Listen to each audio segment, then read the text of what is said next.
Finally academic life শেষ করে আজকে যাচ্ছি ফ্রেন্ডের সাথে ঘুরতে। এবং সকাল সকাল হচ্ছে আমরা রেডি হয়ে বের হয়ে গেলাম এবং অনেকগুলো চিপস কিনলাম, স্ন্যাক্স কিনলাম, যেটা আমাদের শেষ করতে লিটারালি সারাটা দিন লেগে গিয়েছিল। আর এটা হচ্ছে আমার ফ্রেন্ডের রিয়াকশন চিপসের প্যাকেটগুলো খোলার পরে, বিকজ তার কাছে কোয়ান্টিটি খুব কম মনে হয়েছে। অ্যান্ড এরকম সুন্দর একটা এনভায়রনমেন্ট দেখতে দেখতে আমরা ফাইনালি পৌঁছে গেলাম হচ্ছে রানা রিসোর্টে।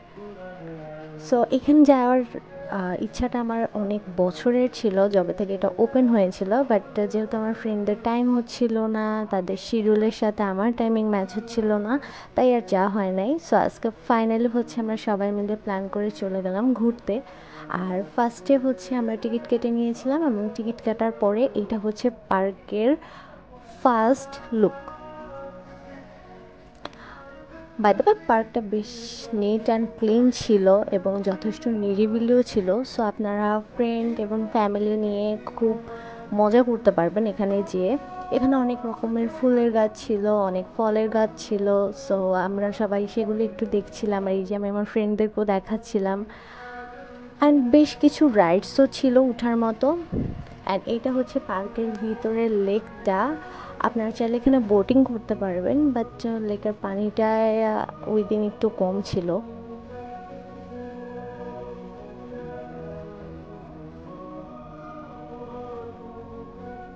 অ্যান্ড এখানে একটা রিসোর্ট টাইপের ছিল। সো যারা দূর থেকে আপনারা যাবেন, আপনারা চাইলে এখানে স্টেও করতে পারবেন। আর এই কিউট কিউট রাইডগুলো হচ্ছে বেবিদের জন্য ছিল। আমার খুব উঠতে ইচ্ছে করছিল, বাট যেহেতু আমার এজ নেই সো আমি উঠতে পারিনি। বাট বড়দের জন্য খুব একটা রাইড ছিল না। আর আমার কাছে সবগুলো রাইডের প্রাইসই একটু এক্সপেন্সিভ লেগেছে এখানে। দেন আমরা আরেকটু সামনে গেলাম ঘুরতে ঘুরতে, আর আমাদের পার্কটা অলমোস্ট ঘোরা শেষ। সো এরপরে কি করব ভেবে পাচ্ছিলাম না, তাই একটু বাচ্চাদের কিছু অ্যাক্টিভিটিস করলাম। এটা হচ্ছে বেবিদের জন্য ছিল, এই দোলনাগুলো, স্লাইডারগুলো। সো আমরা একটু এখানে বসে বসে ফ্রেন্ডের সাথে টাইম স্পেন্ড করছিলাম, গল্প করছিলাম। আর এই যে আমি একটু ঢেকি চড়তে চাচ্ছিলাম, বাট আমার ফ্রেন্ড আমাকে ঢেকিতে উঠতে দিচ্ছিল না প্রপারলি। সো এখানে একটু নিজেরা বসে বসে খুনসুটি করছিলাম। বাই দ্য ওয়ে এই গাছটার নাম কি আমাকে জেনে থাকলে কমেন্ট করবেন। আর এখানে হচ্ছে আমি একটু ডান্স প্র্যাকটিস করছিলাম, যে পুলে যেয়ে কীভাবে আমি ডান্স করব। অ্যান্ড অপেক্ষা করতে করতে ফাইনালি হচ্ছে আমাদের পুল চালু করার সময় চলে এসেছে এবং আমরা টিকিটটা দেখিয়ে ভিতরে সবাই মিলে চলে যাচ্ছিলাম।